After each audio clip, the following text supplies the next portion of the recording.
Since 93 Sports, the only place for sports, entertainment, and the most relevant social issues of today. Alright, since 93 Sports, back with another one. I had a topic that I've been wanting to do for a while, and it's especially relevant with the social climate that's going on in today's society, but especially Donald Trump and his thoughts on NFL players so-called disrespecting the flag. And these facts that I'm about to present, I'm sure some of you guys already know about these things, but there's a lot of guys that don't know.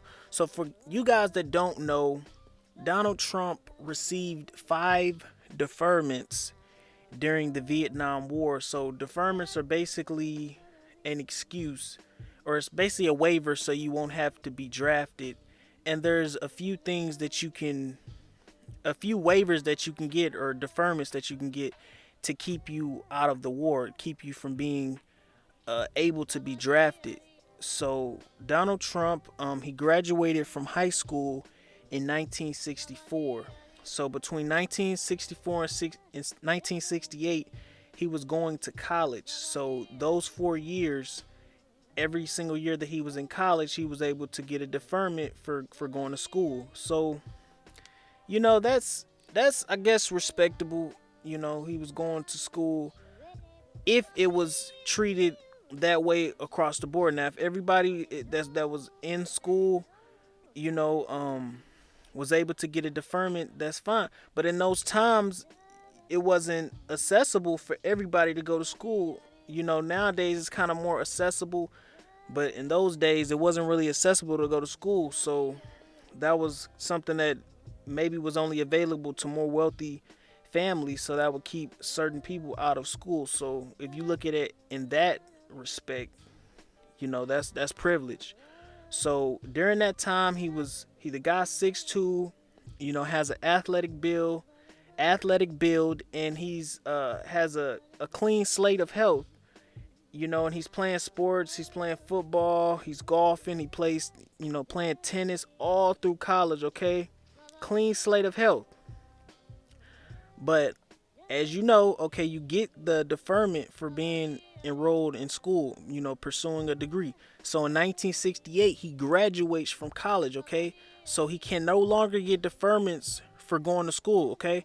And this is 1968. The Vietnam War is still going on at this time, okay? So the way that I look at it, okay, he was trying to, talk to other people and figure out how he can get another deferment, okay? So the logical thought, of someone of his nature, someone with the resource he has, you can get something called a 1Y medical deferment, and that basically keeps you from being drafted. But if the U.S. declares a national emergency, or they declare war, then you still have to go. But during the Vietnam War, something that I never knew, the U.S. never declared war on I don't know if it was South Vietnam or North Vietnam we was going against, but whatever side that we was going against, we never declared war against them. So I don't if we never declared war against them, I don't see how we was at a state to where we needed to draft people. But that's another topic. So we never declared war. So his 1Y status, which is a deferment status, it stands. He can't be drafted, and he got this status because supposedly he had bone spurs in his heels. Okay. He basically, back then, you could go get if you got a trusted doctor or whatever, you can go get a letter from that doctor and take it to the draft board. And from the research that I did, a lot of times they won't send the letter back. So it seems like some stuff, some strings were pulled behind the scenes, because you would think they would look more into these letters and all these things, and it had to have been minor, because I was looking into bone spurs, and usually if they're severe, you'll have to get certain treatments and surgeries and all that. And when he was asked about it years later, He said that he never went and got treatment for the bone spurs, the supposed alleged bone spurs in his heels. They just healed on their own. And when he was running for the presidency, people looked into these claims, and in the National Archives, they was able to pull up his record, his draft record, um, for the selective service or whatever that everybody has to sign up for when you turn 18. And it did not specify which medical condition Trump was waived for. So we don't know if it was even bone spurs. It could have been something even more of a bullshit condition than what he stated. And eventually he got the 4F status, which is just not, you can't serve at all. You just, you're basically disqualified for service or whatever. So that it's just a hypocrisy, man. And I don't understand why nobody's just putting this shit to the fan. Like, you want to call somebody not patriotic, and you did, from what it seems, you went out of your way to avoid serving your country, the ultimate sign of patriotism. You did not want to do that. And it wasn't even a situation where we're asking him to volunteer. It's a situation where you're going to be drafted, and you're using your status and wealth to stay out of doing your duty, because everybody has to sign up for the draft.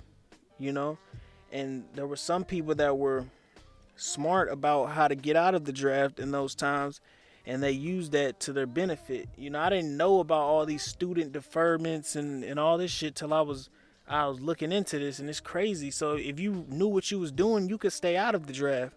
And if you had enough, wealth, to go to college or do whatever you had to do, you could stay, or try to come up with some bullshit medical condition, you could stay out of the war. So that's just a little bit of piece, a little piece I wanted to put out, just expose this hypocrisy, man.